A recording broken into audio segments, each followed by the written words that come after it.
जाके बेचने लगा। बोला कि मूर्ति कितने की है? पूरी बाजार में खूब भीड़ लगी। 500 रुपए की है, 500 रुपए की है, 500 रुपए की है, 500 रुपए की मूर्ति है। फिर एक बार कॉल आए कि यह मूर्ति मात्र 5000 की है। सब लोग सोचे भाई नाप भी एक जैसा, वेट भी एक जैसा, समान आकार भी एक जैसा, लेकिन दोनों का दाम अलग क्यों है? फिर उसने कहा नहीं जानते आप लोग, इस मूर्ति के रहस्य को जो बताएगा उसको दोनों मूर्ति हम फ्री में दे देते। शरीर एक है लेकिन कीमत अलग अलग है। क्यों? सब लगे अनुमान लगाने, कोई कुछ बताता, कोई कुछ बताता, कोई कुछ बताता, लेकिन कोई नहीं बता पाया। एक संत जा रहे थे उधर से, संत ने देखा बड़ा जोर जोर से आवाज आ रहा है, भाई क्या बात है?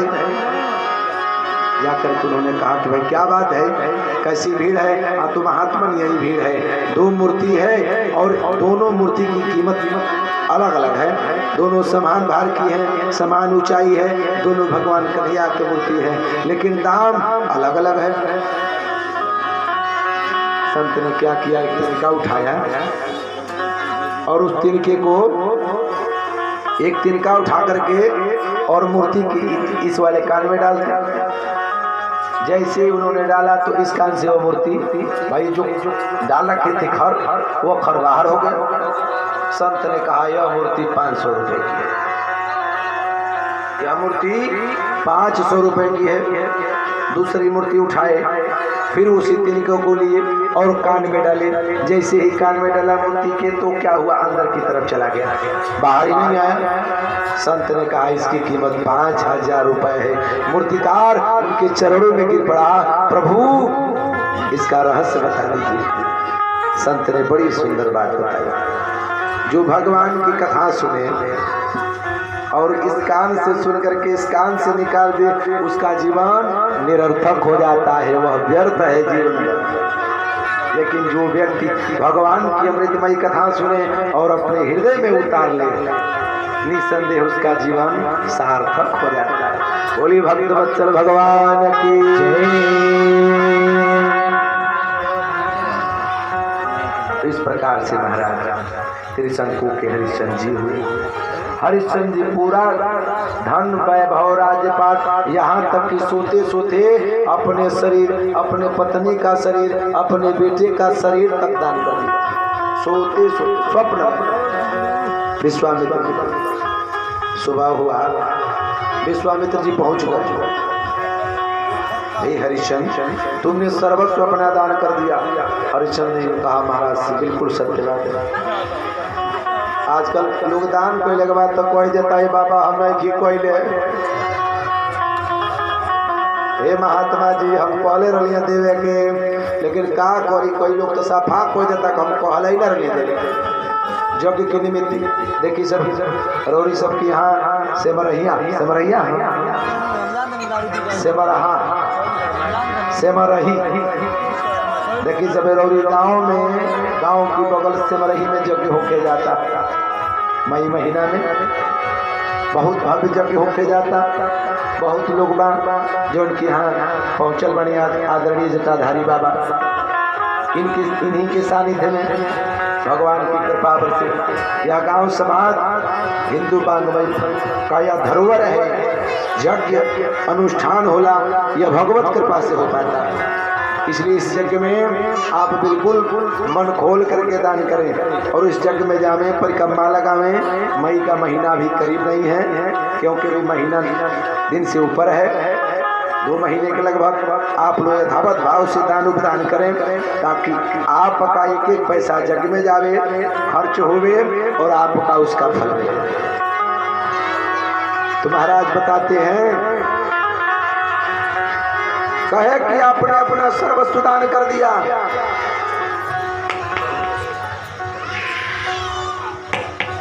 आपने अपना सर्वस्व दान कर दिया।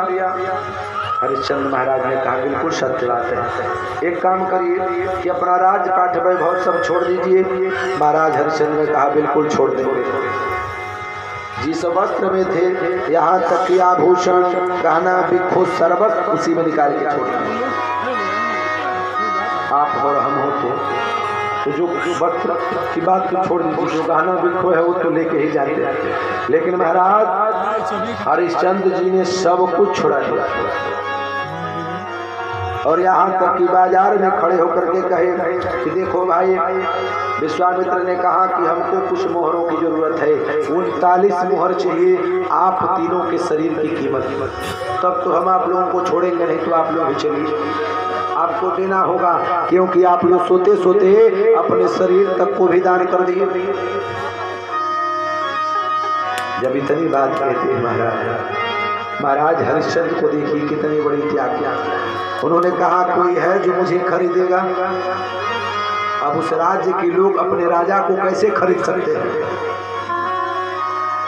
कोई खरीद कर लिए नहीं आता। मात्र 15 मोहर सोने की।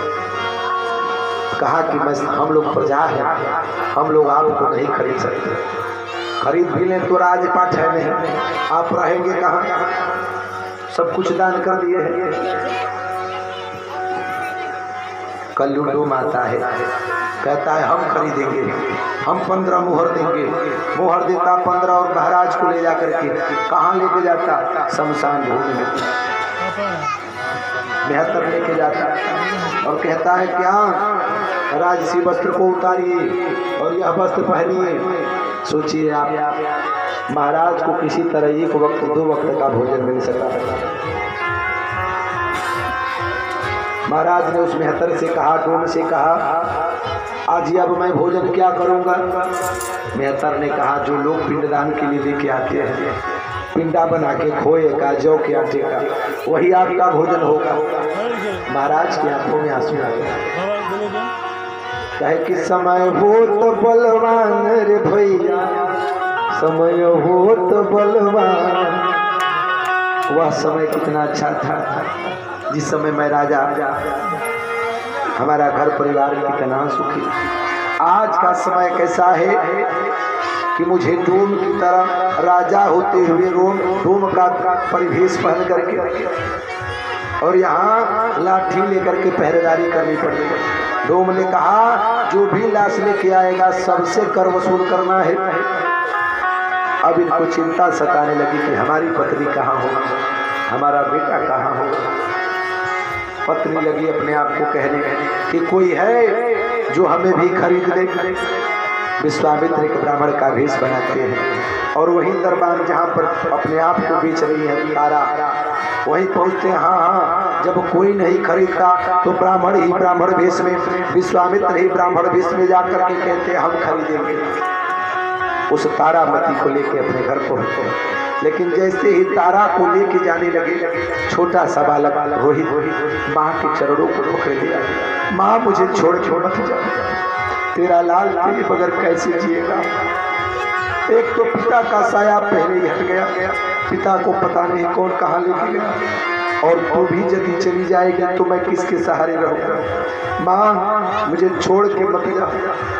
आज माँ भागकर माँ रोती है, कहती है महाराज, उस संत के चरणों में गिर जाती है, कहती है महाराज हमारे बेटे को भी खरीद लीजिए, हमारे साथ रहेगा तो अच्छा रहेगा। एक पति का साया पहले हट गया, एक पुत्र का साया हट जाएगा तो हम कैसे रहेंगे। एक राजघराने की राजस्त्री, एक राजघराने की राजकुमारी अपने आप तक को 15 मोहरों में बेच देती। महर्षि को दया आ गई, कहते हैं ठीक है चलो इसके निमित्त भी हम मोहरें देते हैं। इस प्रकार 39 मोहर हो विश्वामित्र को सौंप करके और उस ब्राह्मण के वहां जो उन्हें खरीदा लेके चले। संतों के सानिध्य में जाकर के खूब पूजा करती, भक्ति करती, भाव करती। रोजाना रोहित जंगल में जाकर के, फूल बगीचे में जाकर के फूल तोड़ता, लेके आता। ऐसी ही प्रक्रिया निरंतर लगी। एक दिन विश्वामित्र ने कहा संत भेष में, ब्राह्मण भेष में, एक काम करो। फिर अब कठोर परीक्षा और हो गई, और परीक्षा कठोर हो गई। बोले कि रोहित को भेज दो भवन में फूल लाने के लिए। समय शाम का बेला, फूल के निमित्त जैसे ही रोहित गए महाराज, जैसे ही फूल के निमित्त गए वहां एक काले सर्प ने रोहित को डस लिया। रोहित को जब डस लिया काले नाग ने, रोहित लगा चिल्लाने, अरे कोई है जो मुझे बचा दे, मेरी माँ को यह खबर बता दी कि तेरे लाला को, तेरे रोहित को काले नाग ने डस लिया, कोई है जो बता दे। खूब रोता रोता धीरे धीरे एक समय ऐसा आता कि रोहित का प्राण निकल जाता। माँ माँ कहते हैं, जब प्राण निकल गया इधर, विश्वामित्र फिर ब्राह्मण भेष में पहुंचते हैं अपनी कुटिया में, कहते हैं, चिल्लाते हैं जोरों से, अरे किसका लड़का है जो फूल उड़ने के लिए गया, उसको काले नाग ने डस लिया है, जल्दी जाओ उसको बचाओ। संध्या का बेला हो रहा था, आरती होने वाली थी, संध्या का बेला हो रहा है, आरती होने वाली है।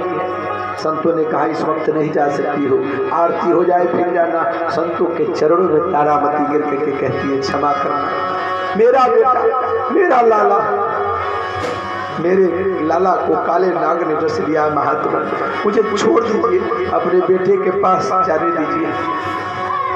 एक बेटे के लिए माँ का दुख क्या होता है। एक बेटा वह भागन माँ जिसको कोई औलाद न हो, उससे पूछो बेटे का दुख क्या होता है। वह भागन पिता, उससे पूछो कि बेटा बेटी का दुख क्या होता है, संतान का वह बताएगा। खूब रोती है तारामती, संत के चरण पर गिरती, महाराज प्रभु मुझे जाने दीजिए, मेरा लाल है, मेरा लाला, मेरा रोहित पता नहीं किस हाल में होगा। संतों को दया आती है, जैसे ही आरती के पश्चात छूटते हैं, बात छूटते ही उसी वन में जाती है, उपवन में जाती है जहाँ चारों तरफ ढूंढती है, मेरा रोहित, मेरा लाला, मेरा कन्हैया, मेरा गोपाल कहाँ है। गोपाल हो तब तो बोले, वो तो प्राणहीन हो चुका है। बात खूब रोती है, कहती है, हे प्रभु मेरे साथ इतना बड़ा अन्याय करते हुए तुझे दया नहीं है। यह किस जन्म का परीक्षा लेते। पति का साया पहले हट गया, एक पुत्र था वो भी आज तूने छीन लिया। अपने कलेजे से लगा करके खूब रोती है, मेरा लाला, मेरा लीला, मेरा लाला, मेरा रोहित, काले सर्प ने मेरे लाल को डस दिया।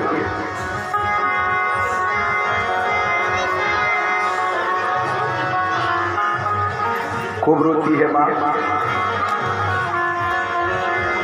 अपने बेटे को गोद में उठाती है, अपने बेटे को गोद में उठा करके और लेके चल देती है शमशान भूमि। किसी तरह इधर उधर से मिल करके चिता तैयार करती, लेकिन चिता में शमशान भूमि में मालिक कौन था, उन्हीं के पति हरिश्चंद्र जी महाराज। चिल्लाती है छाती पीट के कि मैं ऐसी अभागन माँ हूँ।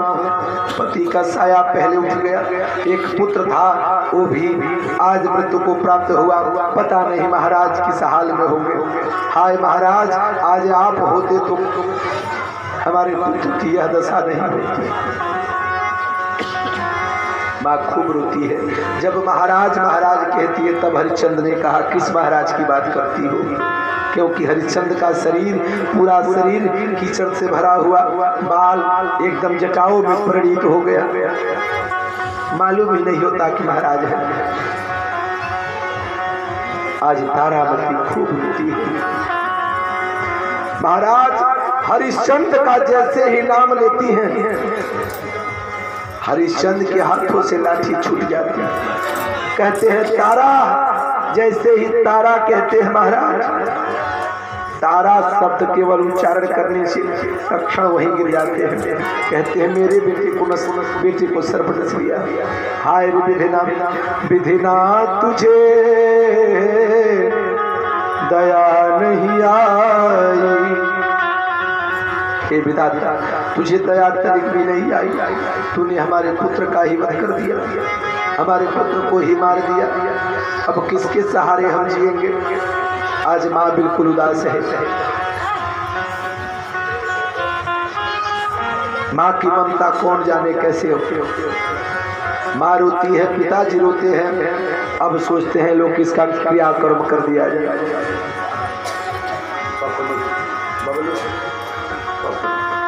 बबलू सिंह की माता जी के द्वारा ठाकुर जी के दरबार में विशेष दान। ठाकुर जी खूब कृपा बरसावे, सबको स्वस्थ बनावे, मस्त बनावे। माँ रोती है, पिताजी रोते हैं, दोनों लोग उठाते हैं रोहित को, चिता पर रखते हैं और जैसे ही 5 बार महाराज परिक्रमा लगा करके जैसे ही आग लगाने के लिए जाते हैं तक्षण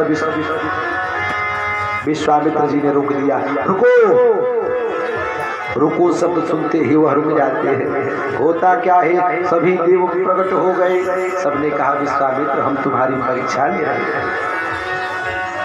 सत्य देखा जाए कि इतना दुख पाने के बाद भी सत्य टिकता है कि हटता है, अधर्म का रास्ता अपनाता है कि धर्म का रास्ता अपनाता है। लेकिन तुम विजयी हुए, हे हरिश्चंद्र तुम विजयी हुए। हरिश्चंद्र ने कहा फिर क्या हुआ, भगवान के आशीर्वाद से उस सैया पर बैठा हुआ रोहित, सोया हुआ रोहित राम राम कहते हुए उठ खड़ा हुआ। भगवान की अच्छी भक्ति है। ये भगवान की कृपा से जिस पुत्र का प्राण तक निकल गया, भगवत भक्ति से पुनः प्राण वापस आया, रोहित जिंदा हुआ। विश्वामित्र ने कहा हरिश्चंद्र हम तुम्हारी अनूठी भक्ति से प्रसन्न हैं, मांगो क्या मांगते हो। विश्वामित्र ने कहा प्रभु एक वरदान दे दीजिए कि ऐसी परीक्षा आप कलकाल में किसी से मत लीजिएगा, कोई नहीं दे पाएगा। धन वैभव दान लोग कर देंगे, लेकिन बेटा बेटी का कोई भी दान नहीं कर पाएगा, असंभव। यह रही हरिश्चंद्र महाराज की पावन कथा। बोले भक्तवत्सल भगवान की जय। कृष्ण गोविंद हरे मुरारी नाथ नारायण कृष्ण गोविंद हरे मुरारी नाथ नारायण वासुदेवा कृष्ण गोविंद हरे मुरारी नाथ नारायण वासुदेवा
भक्तवत्सल भगवान की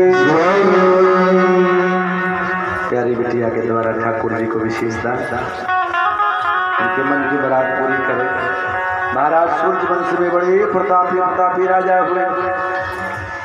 इन्हीं वंशावली में महाराज नहुस, जयाति, नभाग के अज हुए, अज के दशरथ हुए। लेकिन इन्हीं महाराज में रघु थी। रघु महाराज की बड़ी पावन कथा है। आज लोग दान करते हैं, वैभव दान करते हैं। राम जी के आगे राम वंश नहीं लगा, लेकिन रघु के आगे रघुवंश लगा। सारी दुनिया गाती है रघुकुल रीति सदा प्राण जाए पर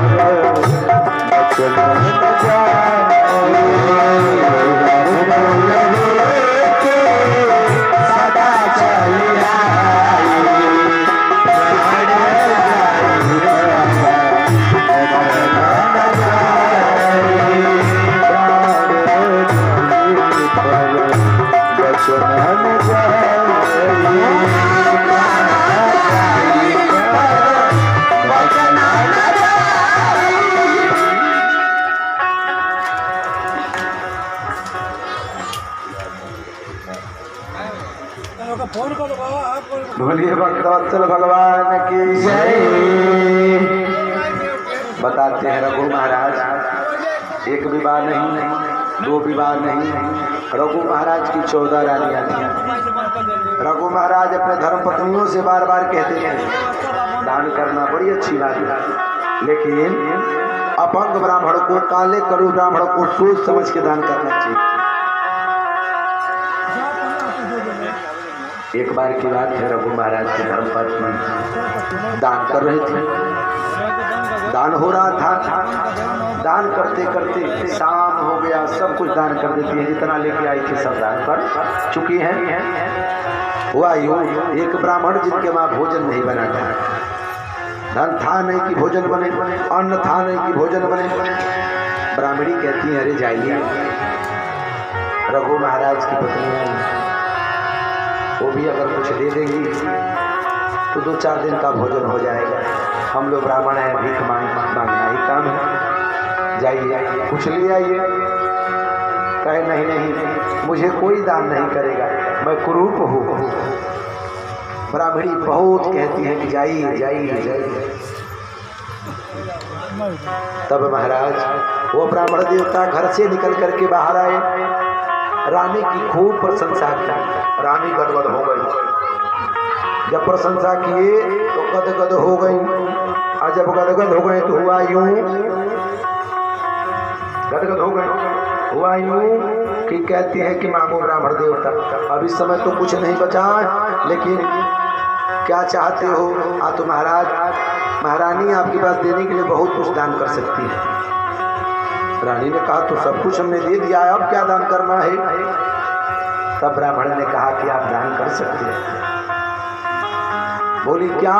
तो हाथ में जो कंगन पहनी है 2 नहीं 1 ही दे दीजिए, हम लोगों का 20-25 दिन का भोजन हो जाएगा।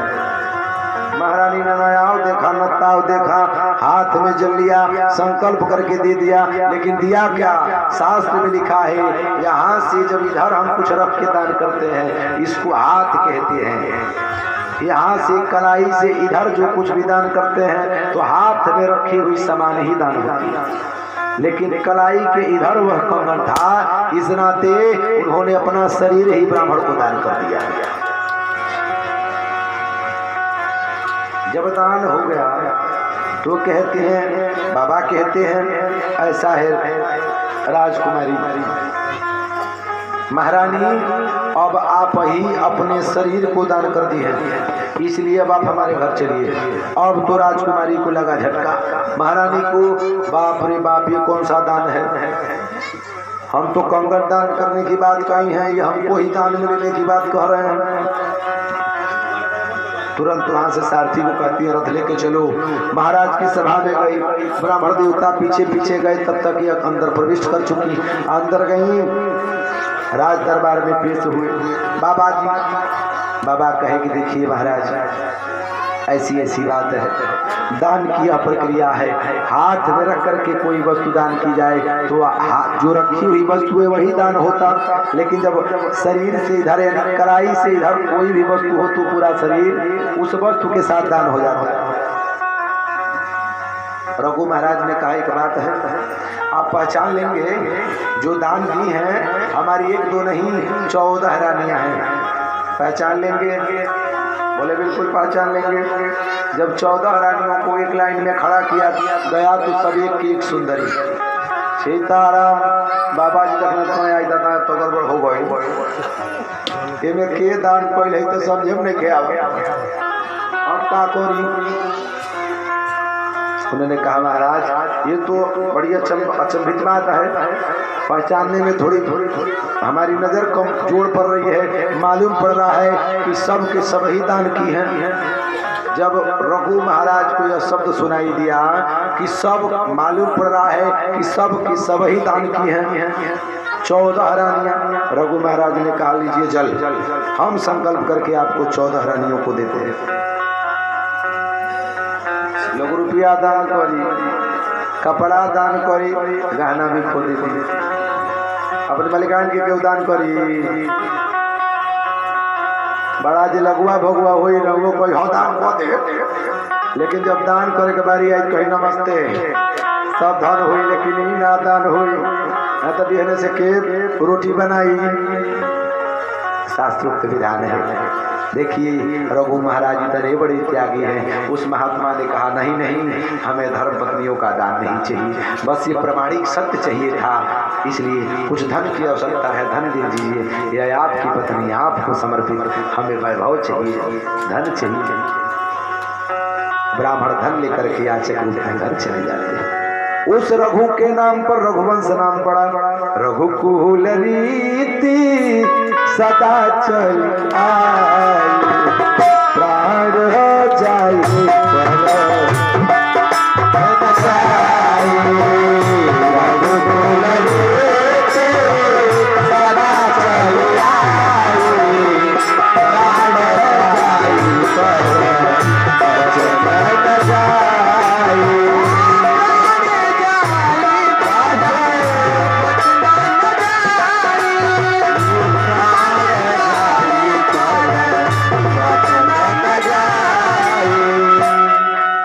प्रकार से महाराज रघु के आगे रघुवंश पड़ा।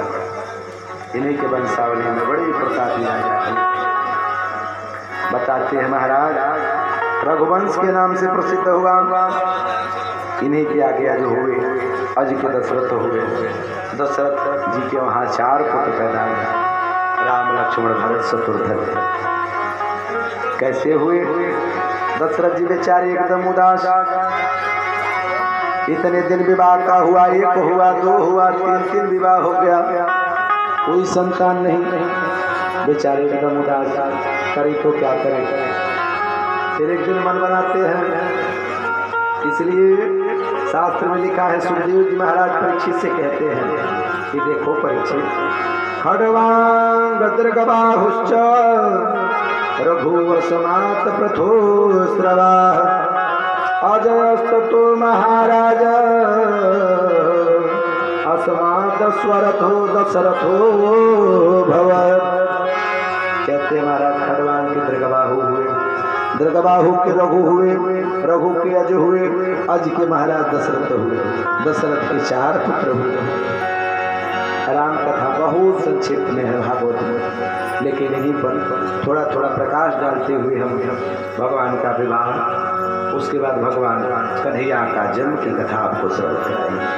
कहते हैं इनकी तीनों रानियां बड़ी उदास रहती थी क्योंकि संतान नहीं थी। जाहिर दिन नारी पूर्ण रूप से स्त्री होती है जिस दिन वह गर्भ धारण करती है। गर्भ धारण करते ही एक माँ शब्द जुड़ जाता है। पुत्र पैदा या पुत्री पैदा होते वह माँ कहलाती है। और जब तक वह गर्भ धारण नहीं करती तब तक किसी की पत्नी कही जाती है, लेकिन माँ नहीं कही जाती। गला में हुआ मानसकारों ने बड़ी सुंदर बात बताई।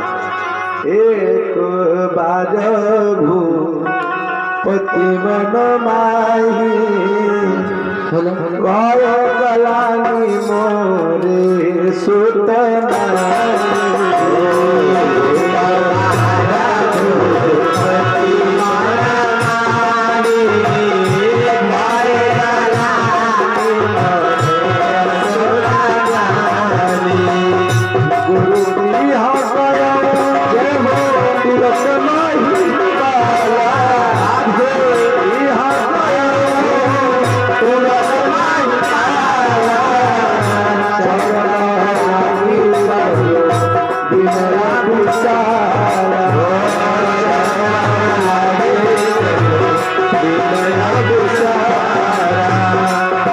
दुख सुख सब पुरहि सुनायो दुख सुख सब पुरहि सुनायो कहि वशिष्ठ बहु विधि समझायो कहि वशिष्ठ बहु विधि समझायो कहि वशिष्ठ बहु विधि समझायो कहि वशिष्ठ बहु विधि समझायो कहि वशिष्ठ बहु विधि समझायो। अब गुरु जी के बोलावल गए जो अपने यहाँ रोग बीमारी कुछ परेशानी होला तो का कोई पंडित से पूछ लीजिए ये बाबा देखी ना कोनो गौरई ठेका बाका बहुत परेशान बन जा बाबा परेशानी देखे ला भक्ति भाव बतावे ला भगवान की सेवा बताई पूजा पाठ नवग्रह के जब बता देंगे लोग पूजा पाठ करला तो फिर ग्रह शांत हो जाए फिर बाबू लोग की जिंदगी वही तरह हो जाए सुखमय कटे लगे। गुरु जी ने उपदेश के विभाग मुनि के लड़का ऋषि श्रृंगी के बोलावल काहे खातिर यज्ञ करे खरे गुरु जी कहले धरहु धीर होई है सुतचारी त्रिभुवन विदित भगत भयहारी धरहु धीर होई है सुतचारी त्रिभुवन विदित भगत भयहारी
देखी सब जब जोगी होला ना तो तीन चीज के लाभ मिलला पहला अन्न वृद्धि धन वृद्धि मन वृद्धि मन पवित्र होला शास्त्र में लिखल मन पवित्र सेवा किए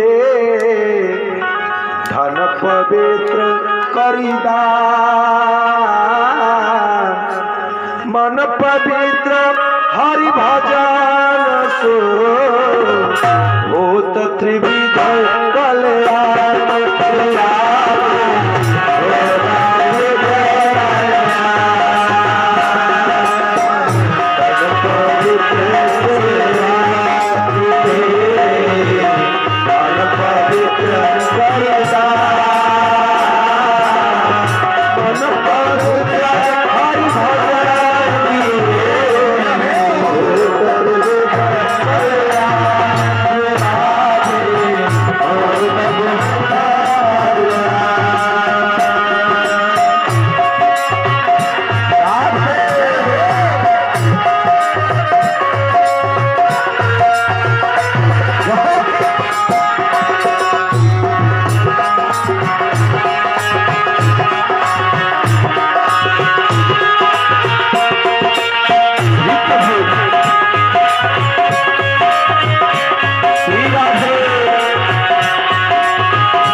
उस जग जग से हमें जैसे ही आता है वह दिया जाता है। कैसे कैसे बढ़ता है। अर्ध भाग कौशल्यादीना उभय भाग आधा कर कीना कह कई कहाद्र को सो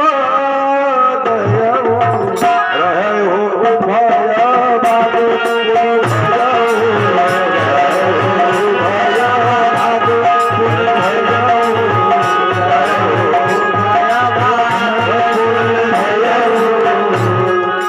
इतना ही नहीं अर्ध भाग कौशल्यादीना उभय भाग आधा कर कीना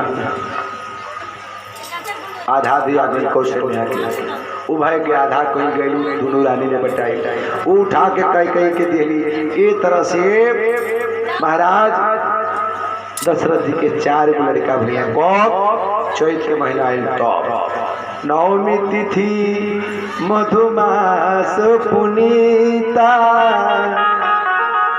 शुक्ल पक्ष अभिजित हरिप्रीता नवमी तिथि मधुमास पुनीता शुक्ल पक्ष अभिजित हरिप्रीता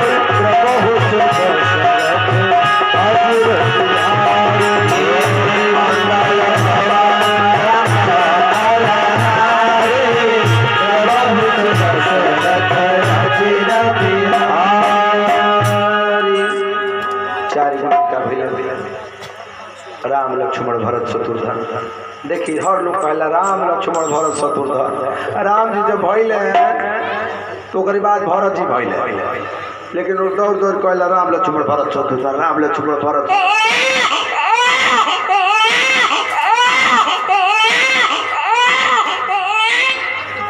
राम जी तेरा नाम राम जी चतुर्भुजी रूप में मैया कहलिया ये तरह थोड़े लड़का होले तो 4 हाथ लेके हेतना बड़वन आदमी थोड़े रहला भगवान का दादा बड़ा डाण बात तनी घरी संसार के जे बनावेला आज वहू के बने के परी 4 हाथ से 2 हाथ हटौली छोटा हम शरीर बनौली भगवान कहलिए तने से कारना चली तो करे के का हुई नग्न होके परी लड़का नांगा पैदा होले भगवान कहले बोल माई चुकी पहले बहुत सुंदर बात करे लिखा चाहूं तुम ही समान सुत प्रभु सन कौन दुरा।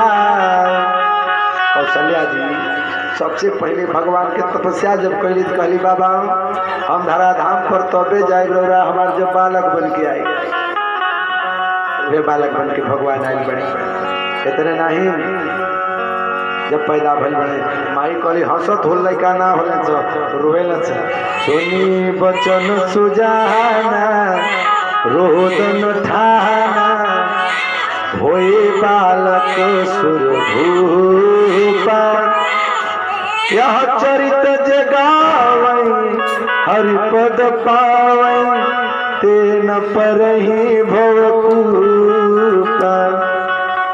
राम जी के धीरे धीरे बड़ भइल राम भरत लक्ष्मण शत्रुघ्न महाराज धीरे धीरे जब बड़ भइल का नामकरण भइल अब चूंकि भाई आनंद शब्द जुड़ल बा बहुत सुंदर आनंद शब्द जुड़ल बा तो भगवान के वो सुंदर बधैया और बाद हरे खूब प्रेम से हरे दशरथ घर लाला भयो जय राजा राम की दशरथ घर लाला भयो जय राजा राम की दशरथ घर लाला भयो जय राजा राम की दशरथ घर लाला भयो घर आनंद भयो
दशरथ के लाला भयो जय राजा राम की, दशरथ के लाला भयो जय राजा राम की, उजाला भयो जय राजा राम की, दशरथ के लाला भयो जय राजा राम की,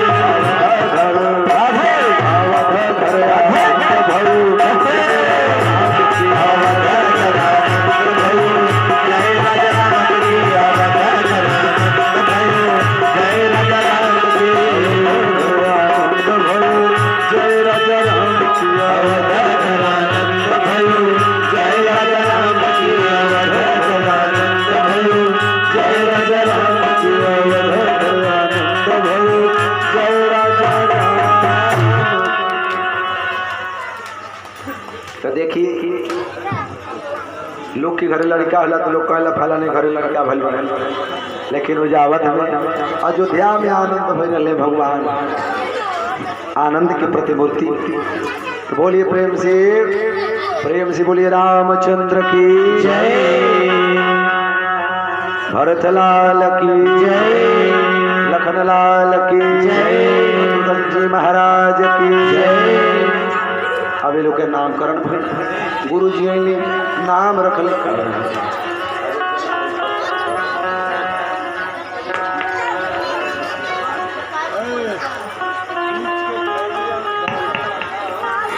ध्यान दिया। बोली प्रेम से भक्त वत्सल भगवान की जय।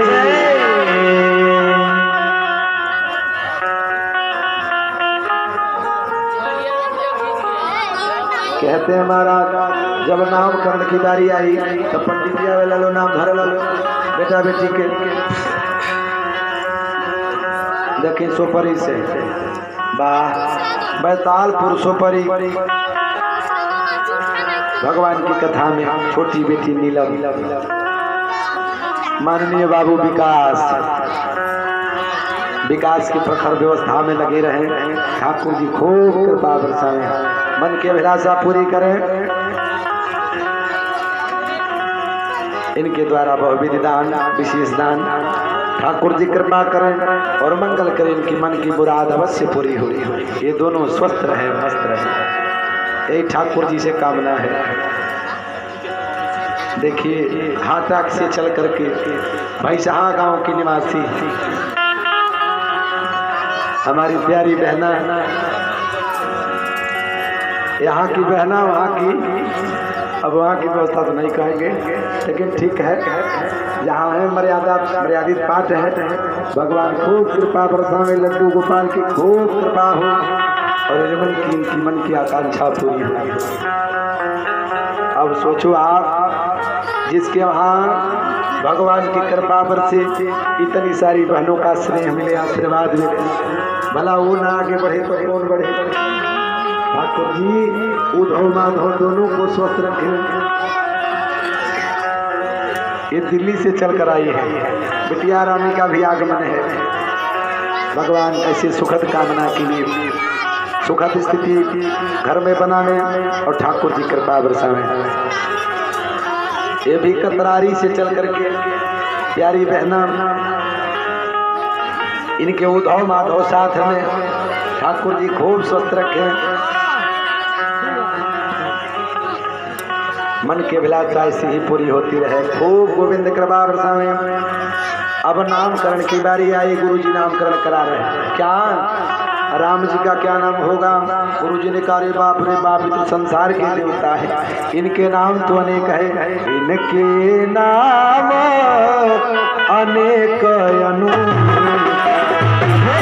मैंने तो कहा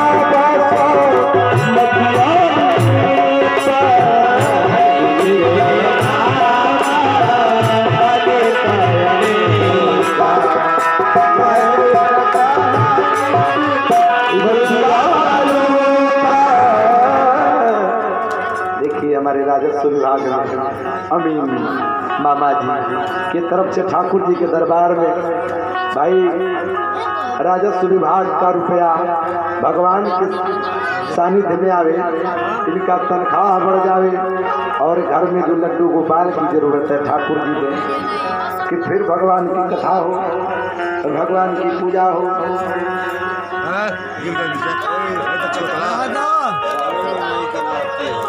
ये चीज बहन दीदी जो भगवान के दरबार में आज उपस्थिति जाहिर कर रही है, भगवान के दरबार में बहुविध दान जो बहसुआ से चल करके आए हुए हैं, भगवान बेटा प्रिंस और बाकी जो बहनों साहब जीजा जी हमारे हैं, सब लोग स्वस्थ रहें, मस्त रहें। अब हमको इस व्यास पीठ पे होने के नाते आशीष दे रहे हैं, बाकी तो आशीर्वाद लेने की ही आकांक्षा रखते हैं। नाम रखा गया, राम जी का नाम हुआ, लखन जी का नाम हुआ, लेकिन देखिए महाराज संसार जानता है जो संसार का पालन पोषण करे, विश्व भरण पोषण कर जोई ताकर नाम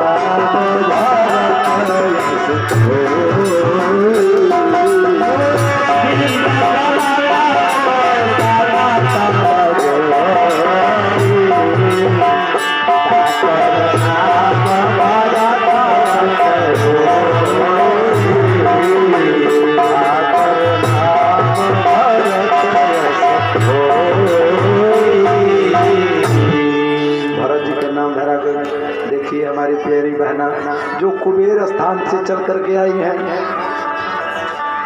साथ में इनके बाल मुकुंद जी महाराज, भगवान खूब कृपा बरसावे, भगवान सदैव अखंड सौभाग्य का आशीर्वाद दे। इतना ही नहीं, अब बारी आई लक्ष्मण जी की नामकरण की बात।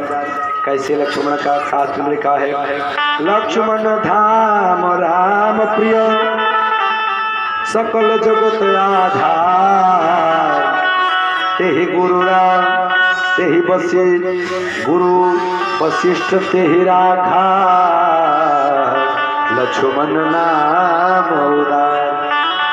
जिनका एक ही लक्ष्य हो राम जी की सेवा करना, जो संसार के भलन पालन पोषण करने वाले हैं, उनका नाम भरत हो गया। जो एक ही लक्ष्य रखते हो अपने जेठे भाई की सेवा करना, जो किसी अवतार हैं, उनका नाम लखन जी पड़ा। इतना ही नहीं, शत्रुघ्न लाल जी की बात आती है, जाके सुमिरन तेरे पुनासा, नाम शत्रुघ्न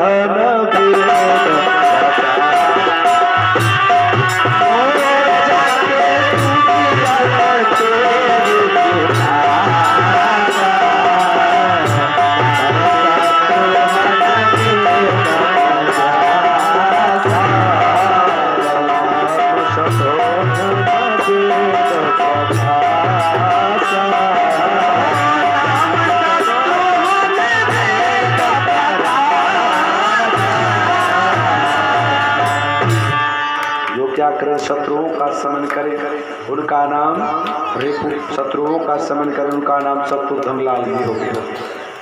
अब बताइए, लड़का जब क्षत्रिय के ब्राह्मण के बढ़ेला तो जगोपवित संस्कार होला, जगोपवित संस्कार होला, सब कुल भाई कुछ दिन व्यतीत भइल, थोड़ा बड़ भइल राम जी, चारू भाई जो बड़े बड़े तन भइल, तब विश्वामित्र जी चली गई। काहे खातिर जोगे करावता है, मारी सुबह बहुत राक्षस उत्पात में घर बने, ताड़का मारे खातिर दशरथ जी से कहली, तो दशरथ जी कहली देखी सब कुछ मांग ली, सब धन मांग ली, पूरा अयोध्या को ही तो दे देता, लेकिन राम जी के मत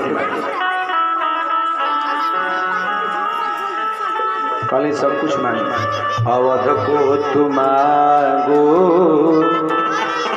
अवधपति न मांगो, मेरे प्राण प्यारे दुलारे न मांगो,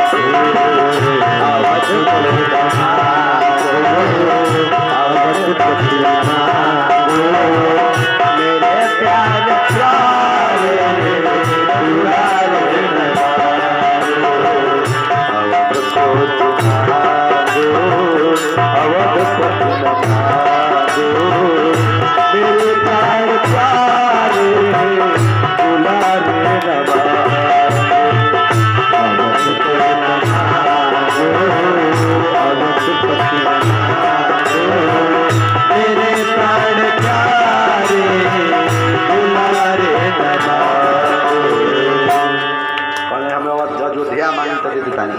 हमने के वन में चल जाए, सब जने बाप बेटा पतोह ही सब, लेकिन सब लोग चल जाए, सब बेटा के लेके मलिकाइन के लेके चल जाए अयोध्या ले ली, लेकिन राम की मत। विश्वामित्र जी बड़ी समझौले, राम जी समझौले कि हमारा अवतार ही एक खातिर होई बा, ये धराधाम पर जितना शत्रु बाणे आतताई राक्षस बाणे सब कर वध करे खातिर फिर लेके गए बाणी ताड़का सुबाव आदि राक्षस के वध करके जंगल के रास्ते जब आगे बढ़ल बाणी तो अहिल्या के उद्धार करे बाणी धीरे धीरे धीरे कके। चूंकि जनकपुर से निमंत्रण आइल बा के खाली गुरु जी के सब जगह निमंत्रण पत्र गई, लेकिन अयोध्या में निमंत्रण पत्र ना गई। काहे से एक बेर का भइल कि जनक जी अपने घर से अइली अयोध्या में तो देखली एगो 79 डोर एगो गाय मरल, तुरंत गाय मर गई, ऊपर जल लेके सींचा मरली तो गाय तुरंत उठ के खड़ा हो गई। जनक जी कहला बाप हो बाप, जब जाके डोमन के ये हाल बा ना हम बिया है अपनी बेटी के एजा निमंत्रण आई भेजा भेजा ना करो, कहीं स्वयंवर रचाई और कहीं स्वयंवर में सीताराम हो जाए तो गड़बड़ आ जाए, उल्टा हो जाए। सब जगह निमंत्रण पत्र गया, लेकिन अयोध्या में निमंत्रण पत्र नहीं आया। वो तो गुरु जी की कृपा है, गुरु जी राम और लक्ष्मण को लेकर के आगे बढ़ते, अहिल्या का उद्धार करते हुए आगे बढ़े। लेकिन वहां से लेके बाद में भगवान के जनकपुरी के लिए रवाना हुए, बीच जनकपुर में गए, बीच अशोक वाटिका मिले, फूल लोढ़ने के लिए लोग आए। बहुत सुंदर दृश्य है। सखी लोग का करता लो मैया वैया पूजा करे गई बड़ी, वो फूल लोढ़ताड़ी सखी लोग लोढ़ता पूजा खाती भाई का बहुत सुंदर दृश्य भगवान दर्शौले बड़ी। आई सब हमने के प्रेम पूर्वक शांति के संग सुनल जाए, क्या करे संग है शांति के संग, तनिको शोरगुल मत करो। दो चार जने कहलू देखना हो बड़का के हो, छोटका से निकता बड़का लाग रहा बने बड़कू जाने। एक शब्द कली ना हमरा तो लागत साक्षात काम जो 100 ग्रुप लेके एके में आई बने। अब राम जी देखता न सीता जी के, आज सीता जी देखता राम जी के, दोनों लोग आपस में देखता।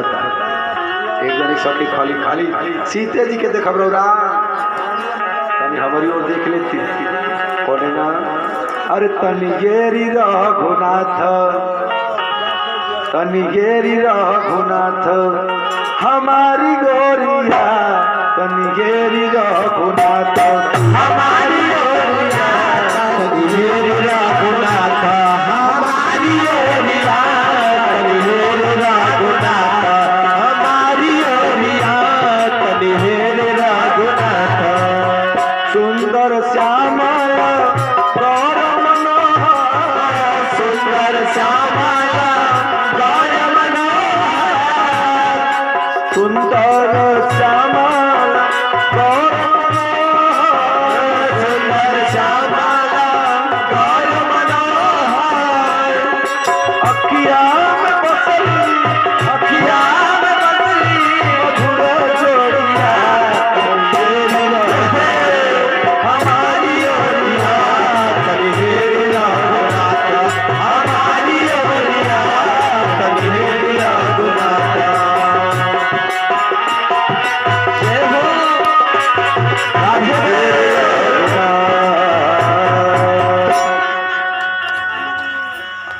कुछ देर बाद नजर जब हटल,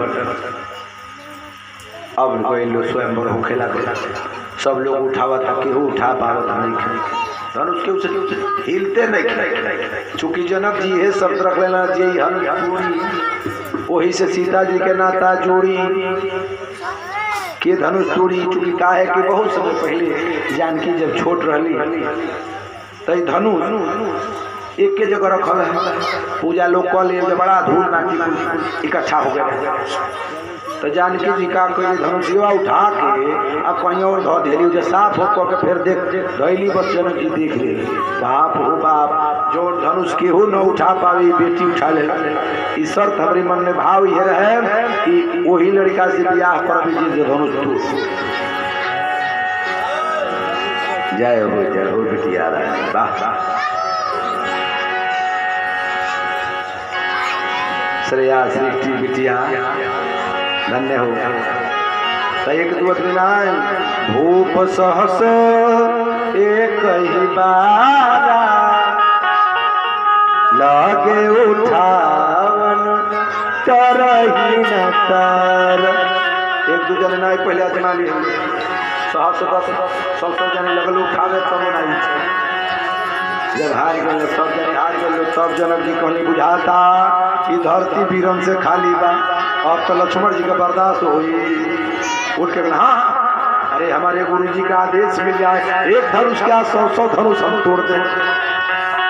राम जी कहनी बैठी बैठी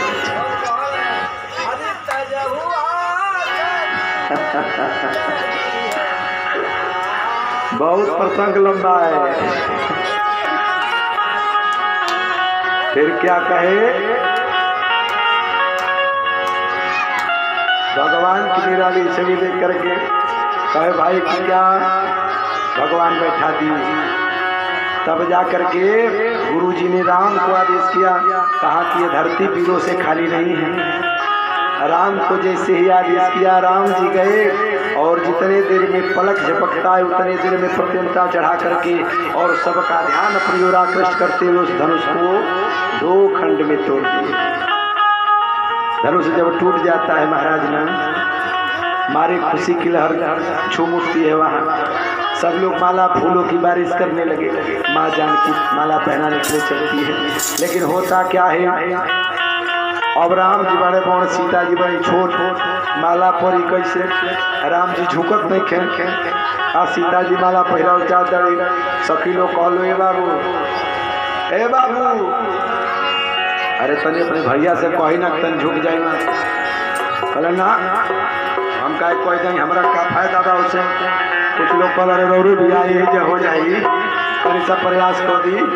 लखन जी कहले ई बात समझ में आवता चढ़ दे कहले भैया की गोड़े पर गिर गइले राम जी की गोड़े पर लखन जी जैसे गिरले तब भैया की बात भुला गइल का कि हम तो माला पहिरे खातिर खड़ा बानी।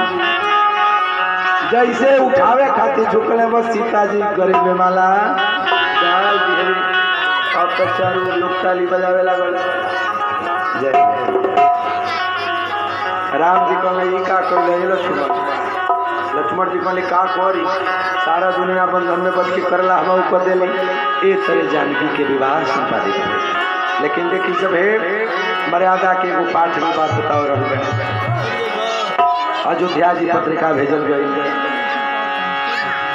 महाराज दुल्हा सरकार ससुराली में विवाह खातिर बाराती आई इन्हें 4 गो दुल्हन दुल्हा 4 गो सबके निमंत्रण दिया भाई सब परिवार आई सब बाराती के बारातिया होतिया सब ध्वज के कौने होतिया दुल्हा सरकार की सजता व्यवस्था। आज मिथिला नगरी जानी हाल सखिया आज मिथिला नगरी जानी हाल सखिया